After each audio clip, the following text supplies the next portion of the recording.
특히 지금 이 지금 공수처 같은 경우에는 과거에 검찰이 여러 잘못되었던 인권 침해와 관련된 수사에 대한 그런 것들을 지적하면서 공수처가 이러한 것들을 개선해야 된다라는 그런 지적이 있습니다. 네.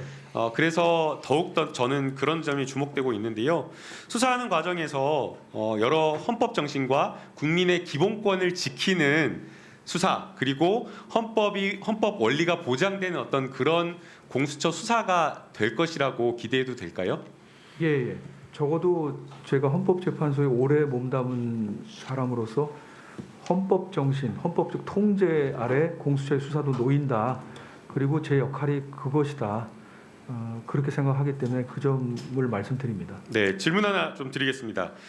어떤 고위공직자에 대해서 고발장이 들어왔는데 수사를 열심히 공수처에서 했는데 무혐의 불기소 처분을 했습니다. 이게 잘못된 수사입니까? 잘된 수사입니까? 글쎄요, 그 부분은 예.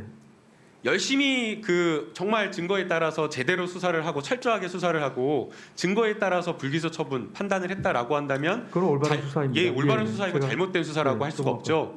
이제 과거에 검찰의 특수부수사가 잘못된 것이 먼지털이식 수사를 아예 결론을 정해놓고 사람을 죽이기를 하는 그런 어떤 수사가 잘못되었다라고 생각이 됩니다.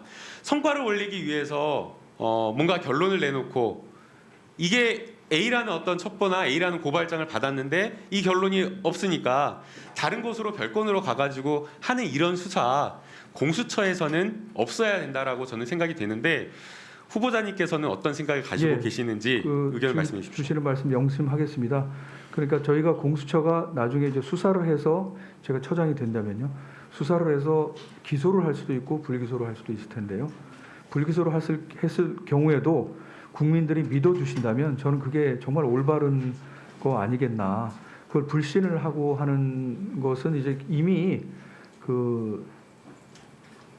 상당히 수사라든지 그 이전에 어떤 업무 처리에 대한 이제 부정적인 것들이 쌓여 있다고 생각하기 때문에요. 네. 별건 수사라든가 먼지털이식 수사, 인권 침해 수사 이런 것은 없을 거라고 기대해도 될까요? 네. 저희가 사실은 제가 볼 때 검찰의 어떻게 보면 원죄라고 부를 수도 있을 것 같은데요. 공수처는 새로 출범하기 때문에 그런 원죄가 없기 때문에 조금 자유롭게 그 점에서는 새로운 수사 관행도 만들어 나갈 수 있을 것 같습니다. 예, 참고인을 한 달에 200시간에서 300시간 불러서 조사를 했다. 심야까지 포함해서 그냥 일반 직장인으로 참고인을 특정 사건에서 이게 가능한 일이라고 생각하십니까? 짧게 말씀해 주십시오. 예, 그건 좀 상식에 반한 있을 수 없는 일이라고 생각하시죠? 네. 언론과의 관계도 중요합니다. 검찰이 특정 일부 언론에게만 수사 정보를 흘리면서 자신에게 원하는 수사 방향을 만들기 위해서 언론과 공생 관계를 만들고 특정 어떤 수사를 하는 그러한 어떤 행태가 굉장히 많이 지적되어 왔습니다.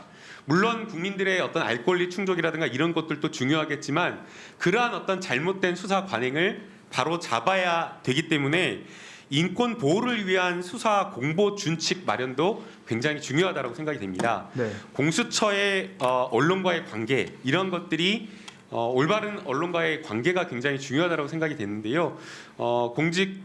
여기 지금 공처장 후보자님께서 공수처가 언론과의 어떤 관계를 맺고 어떤 긴장 관계를 가지고 가야 되는지 여기에 대한 좀 의견을 좀 주시면 좋겠습니다. 예, 그 부분도 중요한 부분이라고 생각합니다. 아무래도 국민적인 관심이 집중되는 사건은 기자들이 취재하려고 하는데요. 그 피의 사실을 조금씩 흘리면서 피의자를 망신 주거나 압박해서 수사를 했던 그런 관행들이 있다면 그 부분도 공수처는 답습하지 않겠습니다.